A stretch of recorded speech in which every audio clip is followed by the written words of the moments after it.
আজ শুধুমাত্র গাছের জৈব সারই ব্যবহার করব, সেটাই আপনাদের সাথে শেয়ার করব। আমি কি সার ব্যবহার করি এবং কিভাবে সার তৈরি করি সেগুলো শেয়ার করব।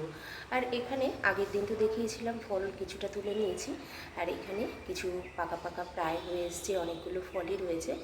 কতটা সুন্দর লাগছে দেখতে, প্রত্যেকটা মানে একটু আঁশ আঁশ লাগে কিন্তু স্ট্রবেরি ফল। আমি একদম কাছ থেকে দেখাচ্ছি, দেখুন ভেতরে এগুলো অনেক ছোট ছোট দানা। এই দানা থেকেও আবার নতুন চারা গাছ তৈরি হয়। আমি অন্যান্য যে মানে ইউটিউব অন্যান্য চ্যানেলগুলোতে এগুলো দেখেছি, কিন্তু আমি সবসময় গাছের গোড়া থেকে যে আরেকটা গাছ বের হয় সেই গাছের থেকেই আমি চারা তৈরি করি।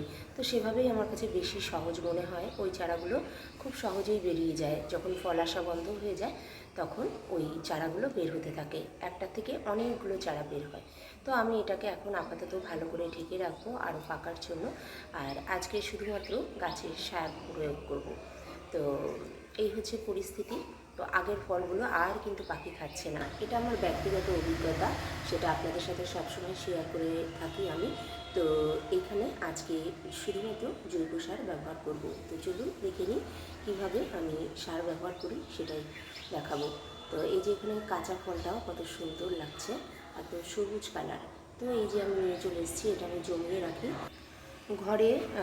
তরকারি কাটার পরে মানে সবজি কাটার সময় যে অবশিষ্ট অংশগুলো থাকে সেগুলো আমি সবসময় জমিয়ে রাখি। এবং উঠোন ঝাড় দেওয়ার পরে যে শুকনো পাতাগুলো থাকে বা ঝাড় দেওয়ার পরে যে শুকনো পাতা থাকে সেগুলো আমি লেয়ার বাই লেয়ার ওগুলো দিতে থাকি। এবং সেভাবে আস্তে আস্তে যখন বেশ একদম ভালো পচে যায় তখন আমি ছাদে নেড়ে দিই এবং সেটা শুকিয়ে চালনে করে চেলে নিই। এবং তারপরে এটা মাটির মতো হয়ে যায় এবং প্যাকেট ভর্তি করে রেখে দিই।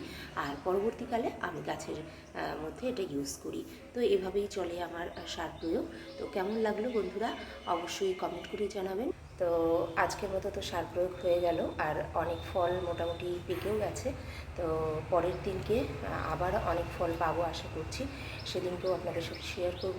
তো আজকের মতো এটুকুই, দেখা হচ্ছে নেক্সট ভিডিওতে। Thanks for watching, bye bye.